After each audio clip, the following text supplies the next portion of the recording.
Assalamualaikum warahmatullahi wabarakatuh. Gimana kabarnya hari ini? Semoga dalam keadaan baik dan sehat semua ya. Amin.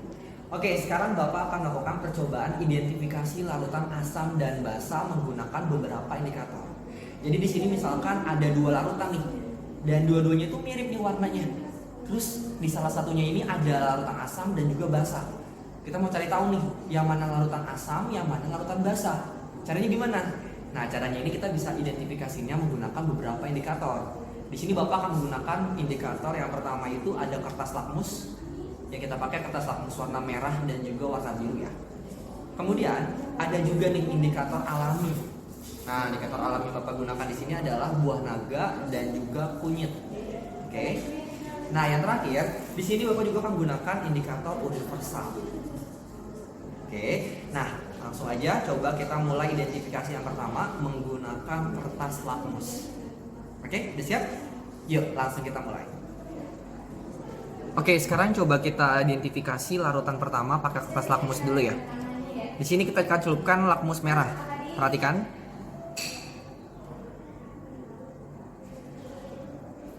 Silakan dicatat di LKPD-nya. Sudah? Oke, sekarang kita ganti pakai lakmus warna biru.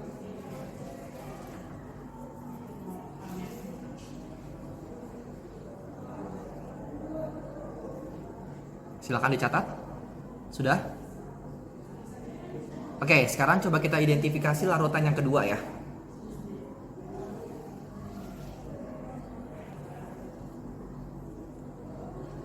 Oke, next kita akan coba identifikasi larutan yang kedua ya. Masih menggunakan kertas lakmus ya.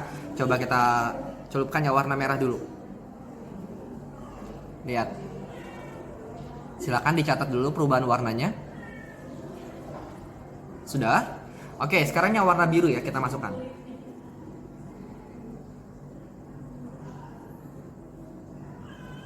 Sudah? Oke, silakan ditulis perubahan warnanya di LKPD-nya. Oke, sekarang kalian sudah dapat ya hasil dari identifikasi larutan 1 dan 2 pakai kertas lakmus. Nah, sekarang coba kalian simpulkan dari dua larutan ini mana yang termasuk larutan asam dan mana yang termasuk larutan basa. Oke? Sudah? Nah, kalau sudah, sekarang coba kalian jawab pertanyaan yang ada di LKPD-nya. Siap? Oke. Ada seorang ibu hamil yang diduga mengalami ketuban rembes. Untuk memastikan terjadi rembesan ketuban atau tidak, dilakukan pemeriksaan cairan rembesan tersebut dengan menggunakan kertas lakmus merah. Diketahui kalau air ketuban itu bersifat basah. Dari hasil pemeriksaan oleh bidan, didapatkan kalau lakmus merahnya berubah menjadi biru. Nah, dari peristiwa ini kesimpulan yang paling tepat yang mana nih? Oke, silahkan kamu jawab ya. Dan tulis penjelasannya di LKPD kalian. Oke, sebelumnya kalian udah bisa ya mengidentifikasi larutan asam dan basa menggunakan kertas lakmus. Nah, sekarang nih, waktunya kita bisa identifikasi larutan asam dan basa menggunakan indikator alami. Seperti sebelumnya Pak Agus udah bilang ya, kita pakai indikatornya dua nih. Indikator alaminya dua, yaitu ada buah naga dan juga kunyit. Ya, kita akan identifikasi nih larutan asam dan basa menggunakan kedua indikator tersebut. Udah siap? Yuk, langsung aja kita mulai. Oke, langkah yang pertama, kalian coba buat dulu nih ekstrak dari indikator alami yang udah kita siapkan ini ya. Cara buat ekstraknya gimana sih Kak Agus? Cara buat indikator alaminya. Nah, yang pertama kita tumbuk dulu nih kunyit ya, kita tumbuk kunyit sampai halus seperti ini dan juga buah naganya. Oke. Nah, kalau udah tumbuk halus seperti ini, selanjutnya kita tambahkan 5 ml air ya. Sebentar, coba kita tambahin 5 ml air. Ya. Oke, masing-masing ya.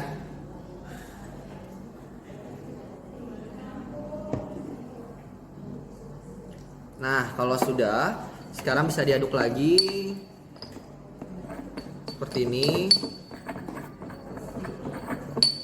Ini juga ya. Kalian bisa aduk. Nah, kalau sudah seperti ini, silakan pindahkan ekstraknya itu ke dalam tabung reaksi. Ya, beberapa tetes aja nggak apa-apa. Oke, kita masukkan nih ya ekstraknya ini.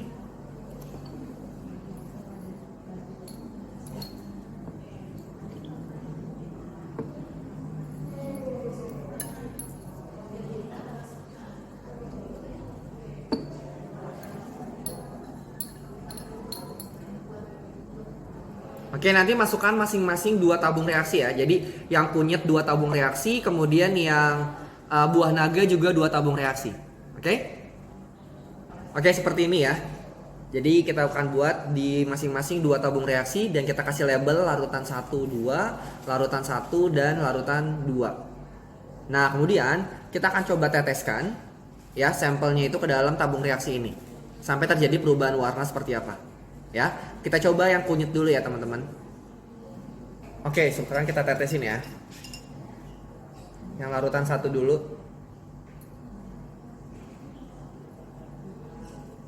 Perhatikan perubahan warna yang terjadi ya teman-teman.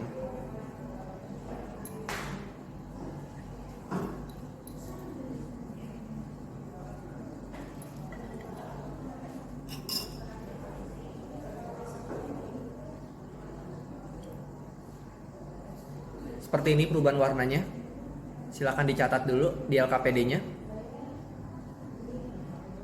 Sudah? Oke, sekarang kita lanjut ke larutan yang kedua.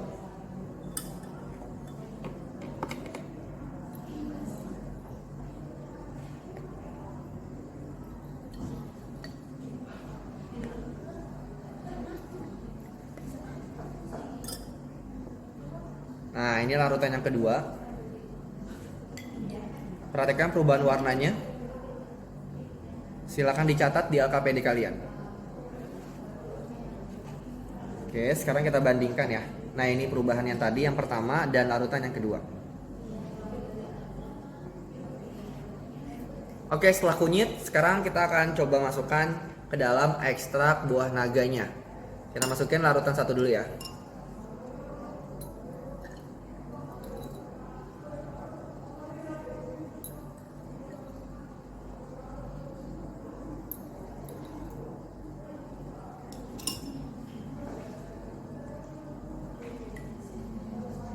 Perhatikan, ini untuk larutan yang pertama. Silakan dicatat perubahan warnanya dan ditulis di LKPD kalian.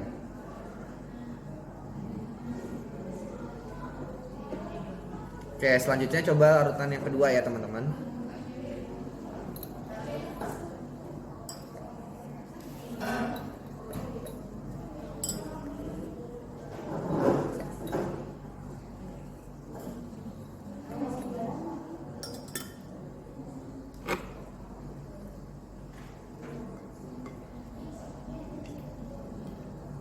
Perhatikan ini larutan yang kedua. Sudah? Nah, ini kalau kita bandingkan perubahan warnanya seperti ini. Terlihat ya bedanya ya. Oke, silahkan tulis di LKPD kalian untuk larutan yang kedua ini. Oke, setelah tadi kalian coba bisa mengidentifikasi larutan asam dan basa menggunakan indikator alami dan didapatkan hasil seperti ini tadi ya. Sekarang coba kalian buat simpulannya. Manakah larutan asam dan basa dari larutan 1 dan 2 gitu ya. Nah, kalian bisa pakai tabel acuan yang ada di LKPD kalian. Oke, silahkan tulis kesimpulannya di sana. Sudah? Sudah? Nah, kalau udah, sekarang Pak Agus mau nanya dulu nih. Tadi kan kita pakai indikatornya kunyit sama buah naga ya. Terus kalau misalkan kita pakai wortel atau cabai gitu untuk indikator alaminya, kira-kira bisa atau enggak sih? Coba tulis alasan kalian di LKPD-nya ya. Udah? Nah, kalau udah menuliskan alasannya, sekarang Kak Agus punya soal yang harus kalian jawab nih. Soalnya seperti ini. Misal Bapak menguji 2 sampel larutan yang berbeda nih. Nah, setiap sampel itu diuji pakai indikator yang berbeda-beda. Sampel pertama diuji dengan indikator kunyit. Dan sampel yang kedua diuji dengan buah naga. Terus dari hasil percobaan didapatkan warna oranye tua pada sampel pertama dan warna ungu pada sampel kedua. Nah, menurut kamu nih, masing-masing sampel ini punya sifat apa? Nah, buat identifikasinya, kalian bisa gunakan tabel acuan yang tadi ada di LKPD ya. Silakan dijawab dan diberikan alasannya.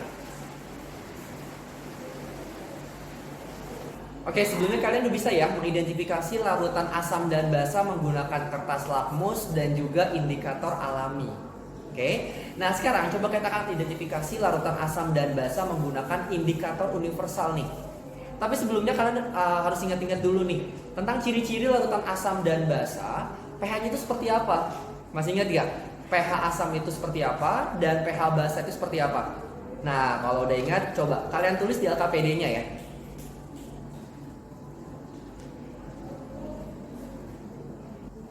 Oke, sekarang coba kita identifikasi larutan yang pertama pakai indikator universal nih. Coba kita masukkan nih ya. Oke, kita samain warnanya. Oke, kira-kira berapa nih pH-nya? Silahkan tulis jawaban kalian di LKPD-nya ya.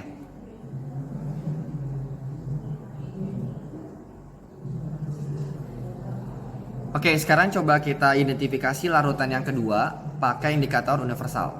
Kita masukkan ya. Oke, sekarang samain warnanya. Silakan. Kira-kira pH-nya berapa? Yuk, tulis di LKPD kalian ya. Gimana? Udah dapat ya hasilnya ya? Coba sekarang kalian simpulin mana larutan asam dan basa dari hasil percobaan pakai indikator universal tadi. Udah? Kalau udah, sekarang coba jawab pertanyaan dari Pak Agus nih. Oke, soalnya seperti ini. Karena setelah dilakukan identifikasi larutan asam basa, terus kalian dapetin hasil uji identifikasi indikator universalnya dengan warna seperti ini. Nah, menurut kalian larutan ini punya pH berapa nih? Silakan tulis jawabannya di LKPD kalian ya. Sudah? Oke, pertanyaan selanjutnya. Berarti larutan tadi itu bersifat asam atau basa? Coba tulis jawaban kalian di LKPD-nya ya.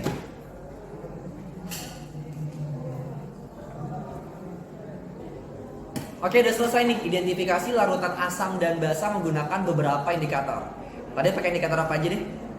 Kertas lakmus, kemudian indikator alami, dan yang terakhir tadi pakai apa? Pakai indikator universal. Nah, dari ketiga indikator tadi, berarti udah dapat kesimpulan dong, larutan mana yang bersifat asam dan juga basa. Udah? Oke, silakan tulis dulu kesimpulan kalian di LKPD-nya. Udah? Oke, kalau udah, sekarang berarti udah selesai nih ya bahasan kita tentang identifikasi larutan asam dan basa menggunakan beberapa indikator. Semoga apa yang kita sudah lakukan tadi bisa menguatkan materi atau pemahaman kalian tentang identifikasi atau pemahaman kalian tentang larutan asam dan juga larutan basa. Oke, nah sekarang Bapak akhiri untuk percobaan kita kali ini. Tetap semangat belajarnya dan sampai jumpa.